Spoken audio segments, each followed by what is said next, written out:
નાનકડું બાળક એની મમ્મીની સાથે દુકાનમાં એની મમ્મી કઈ શોપિંગ કરવા ગઈ, બાળક સાથે હતું. મમ્મીએ પેલું લિસ્ટ આપ્યું, બધી વસ્તુઓ લીધી. એટલું નાનકડું પ્રેમાળ બાળક પેલા ચોકલેટના ડબ્બા સામે જોયા કરે. દુકાનદારને આ બાળક બહુ ગમ્યું કે આ બેટા લઈ લે, કઈ વાંધો નહીં. પેલા એ ના લીધી. દુકાનદારે ફરીથી કહ્યું, બેટા લઈ લે, તને ગમતી હોય તો હું કહું છું ને. પેલા એ ના લીધી. દુકાનદારે મુઠ્ઠી ભરી એના ખિસ્સામાં ભરી દીધી. બિલ ચૂકવીને ઘરે વળતી વખતે પેલી મમ્મી કે બહુ વાયડો થતો હતો ને, એ પેલા અંકલ ક્યારના કહેતા હતા લઈ લેવી જોઈતી હતી ને. દીકરાએ બહુ સરસ કહ્યું, મમ્મી હું કદાચ પેલી બરણીમાંથી ચોકલેટ લેત ને, મારા હાથ કેટલા નાના છે, 2-3 ચોકલેટ આવત, પેલા અંકલે તો મારું ખિસ્સું ભરી દીધું. એમ આપણે તો 2 હાથે માગીએ છીએ ને આપવા વાળો 1000 હાથ વાળો આપે છે. પેલો કુંભકર્ણ ઇન્દ્રાસન માગવા ગયો અને નિંદ્રાસન માગી આવ્યો. એટલે શેનાથી આપણું હિત થશે ખબર નથી. તમે જો એટલા માટે આપણા પુષ્ટિ માર્ગમાં શ્રી મહાપ્રભુજી, શ્રી ગુસાઈજીથી લઈને કોઈ પણ આચાર્ય કે કોઈ પણ અષ્ટછાપ કે કોઈ ભગવદી ભક્ત કવિએ એક પણ પ્રાર્થના નથી ગાઈ. એક પણ પ્રાર્થના તમને નહીં મળે. પ્રાર્થના એટલે ભગવાન પાસે નિરંતર આપણે યાચના કરીએ છીએ. ઓ ઈશ્વર ભજીએ તને, મોટું છે તુજ નામ, ગુણ તારા નિત્ય ગાઈએ ને થાય અમારા કામ. અમારા કામ થાય એટલે તને ભજીએ છીએ. પ્રાર્થના એટલે પ્રભુની સાથે વેપાર કરવો. માગણીનો અર્થ થાય છે કે આપણે પ્રભુ સાથે વેપાર કરીએ છીએ.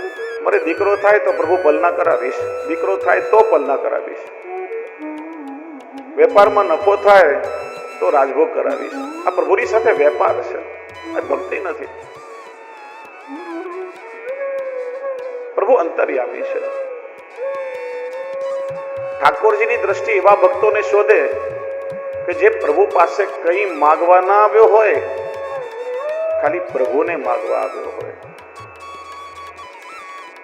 ભગવાન પણ આજે ભક્તના દર્શન કરવા પધાર્યા છે. અને વૈષ્ણવ યાદ રાખો, આપણે જ્યારે પ્રભુની સન્મુખ જઈએ છીએ ને, જેમ પ્રભુના દર્શન કરીને આપણને પ્રસન્નતા થાય, એમ પોતાના ભક્તને પ્રસન્ન જોઈ ઠાકોરજીને પણ બહુ સુખ મળે છે.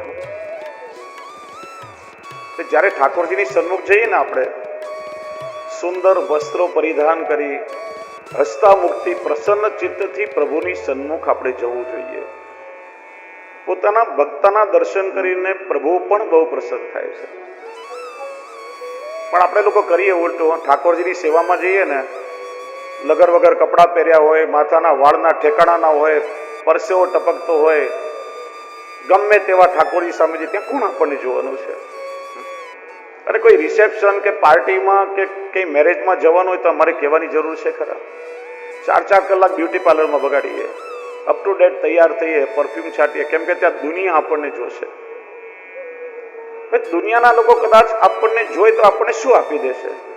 એને રાજી રાખવા માટે આપણે આખું જીવન ઘસી નાખીએ. એનું નામ સંસાર. કોઈ સાર ન નીકળે, એનું નામ સંસાર. અને ક્ષણ માત્રમાં જે પ્રસન્ન થઈને પોતાના સ્વરૂપાનંદનું દાન આપણને આપી દે, એ પ્રભુના સુખનો આપણે વિચાર નથી કરતા. પ્રભુ આજે ભક્તના દર્શન કરવા પધાર્યા છે. પ્રહલાદજી, ધ્રુવજી પ્રસન્ન થઈ ગયા છે. મનમાં તો બહુ ચટપટી લાગી છે કે શબ્દોથી પ્રભુની કંઈક સ્તુતિ કરું, પણ નાના બાળક છે, શબ્દો આવડતા નથી. શબ્દથી ભગવાનની સ્તુતિ કરે એ પેલા તો નેત્રના અશ્રુથી પાદ પ્રક્ષાલન કર્યું છે. નેત્રમાંથી દળ દળ પ્રેમના અશ્રુ વહી રહ્યા છે. અને જો ભગવાનને સંભળાવવા માટે કોઈ શબ્દોની જરૂર નથી. ભગવાન યદિ કેવલ આપણા શબ્દો સાંભળતા હોય ને, તો માનો છો લગભગ આખા વિશ્વમાં 7-1000 ભાષાઓ બોલાય છે. ભગવાનને બધી ભાષા શીખવી પડે. પ્રભુની કોઈ શબ્દની જરૂર નથી સાંભળવા માટે. કબીરજી કહે છે, ચીંટી કે पैरों में जो नूपुर बजते वो भी मेरा साब सुनते. કેડીના પગમાં ઘૂઘરીઓ બાંધો તો એ ઠાકોરજીનો અવાજ સાંભળે છે. આ માઇક અને સાઉન્ડ સિસ્ટમની આપણને જરૂર પડે, પ્રભુને નહીં. તમે શું વિચારો છો એ પણ ઠાકોરજી જાણે છે. હું ઘણી વાર કહું, એક મંદિરમાં એક પૂજારી, વેદ શાસ્ત્રનો જ્ઞાતા, વેદના મંત્રોથી પ્રભુની સ્તુતિ કરી રહ્યા હતા. અને બાજુમાં 6-7 વર્ષનો એક બાળક હાથ જોડી આંખ બંધ કરી મનમાં કંઈ ગણગણાટ કરી રહ્યો હતો. પેલા પૂજારીએ વિચાર્યું કે હું તો શાસ્ત્ર ભણેલો છું, મને વેદ શાસ્ત્રનું જ્ઞાન છે, મંત્રથી હું પ્રભુની પ્રાર્થનાઓ ગાઉં છું. આ નાનકડા બાળકને શું આવડતું હશે? કયા મંત્રથી એ પ્રભુની ઉપાસના કરતો હશે? પૂછ્યું, બેટા તું કયા મંત્ર બોલે છે? મારા જો તો ભણેલો નથી, મને કોઈ મંત્ર બોલતા આવડતો નથી. હું તો દરરોજ અહીંયા આવું છું, પ્રભુ સામે હાથ જોડી આંખ બંધ કરી આખી કક્કા બારકડી મનમાં બોલી અને પ્રભુને કહું છું કે ભગવાન, જે અક્ષર તમને જ્યાં ઠીક લાગે ત્યાં ગોઠવી લેજો. વિચારો કે કોની પ્રાર્થના પ્રભુ સુધી પહેલા પહોંચે. ધ્રુવજી બાળક છે, મનમાં થઈ રહ્યું છે કે સ્તુતિ કરું, શબ્દ આવડતા નથી. ને એ સમયે ઠાકોરજીએ વેદ સ્વરૂપ પોતાના શંખનો સ્પર્શ ધ્રુવજીના ગાલ પર કરાવ્યો અને પ્રભુ દ્વારા પ્રાપ્ત થયેલી અલૌકિક વાણીથી ધ્રુવજીએ પ્રભુની સ્તુતિ કરી છે.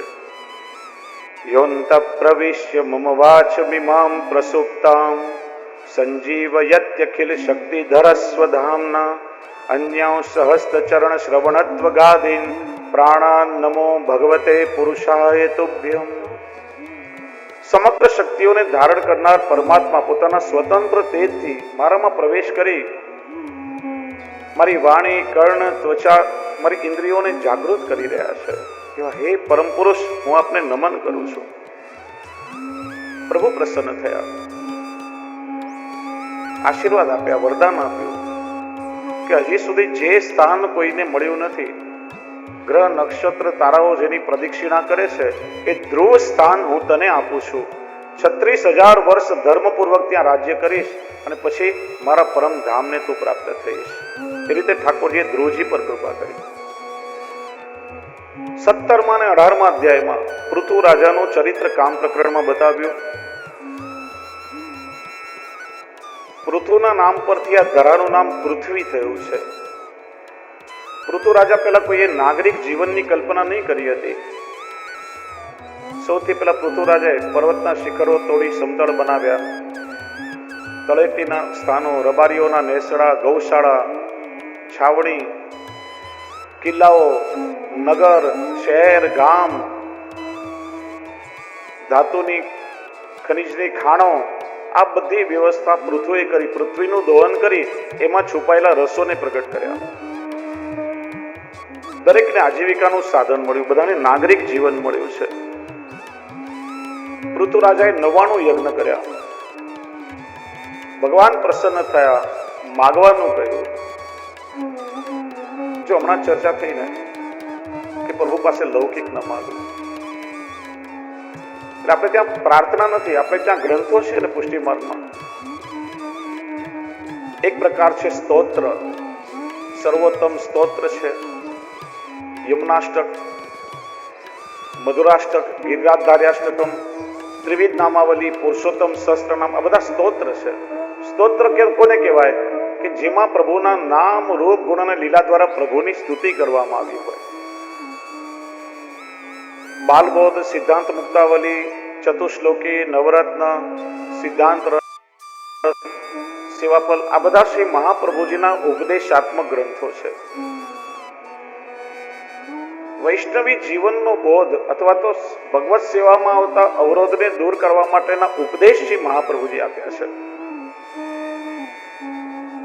વૈષ્ણવને અમુક પાઠ તો આમ મોઢે કડકડાટ આવડતા હોય, નવરત્ન, સિદ્ધાંત રહસ્ય, કૃષ્ણાશ્રય, ચતુશ્લોકી દરરોજ વૈષ્ણવ બોલતા હોય, પણ ખાલી મોઢે કેવલ મૌખિક પાઠ કરવાથી તમારો હેતુ નહીં સરે.